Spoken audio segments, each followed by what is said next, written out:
Welcome to SurePass, where we share for you to learn and succeed. In this video, we will be discussing impossible crime.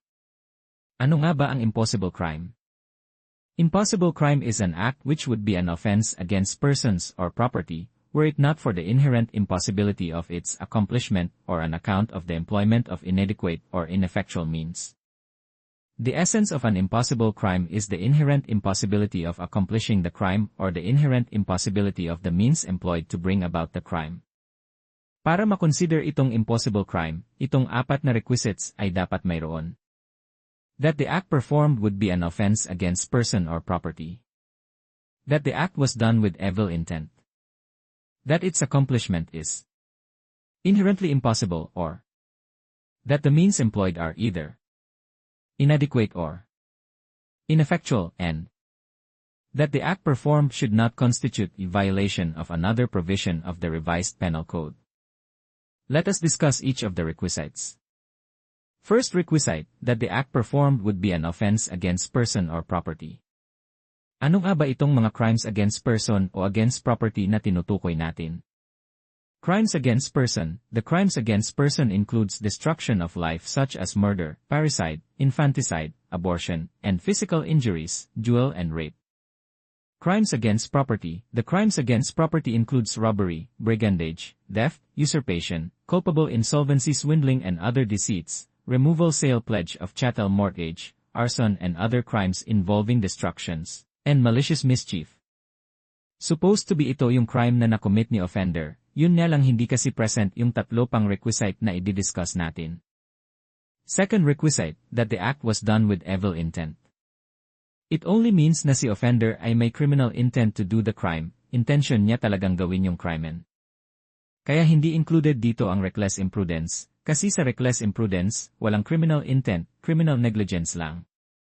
Third requisite, that its accomplishment is inherently impossible, or that the means employed are either inadequate or ineffectual. I-discuss muna natin itong inadequate and ineffectual. Inadequate means insufficient or kulang. Example, si Juan gusto niya patayin si Jose, nilagyan ni Juan ng lason yung pagkain ni Jose, kaso hindi namatay si Jose kasi kulang yung lason na nailagay niya, nakakalason pero kulang ng let's say ng dosage. Ano naman ang ineffectual? Ineffectual means that the means employed did not produce the result expected. Kagaya sa example natin sa nauna, hindi namatay si Jose dahil wala na palang bisa yung lason, kahit ipainom niya lahat yun wala na itong bisa, so hindi namatay si Jose dahil ang ginamit niya na pampatay ay ineffectual. Now let us go to inherent impossibility. To be impossible, the act intended by the offender must be by its nature one impossible of accomplishment. There must be either, isa, legal impossibility, or, dalawa, physical impossibility of accomplishing the intended act in order to qualify the act as an impossible crime. So may dalawang klase ng inherent impossibility. First, legal impossibility, and second, physical impossibility. Legal impossibility.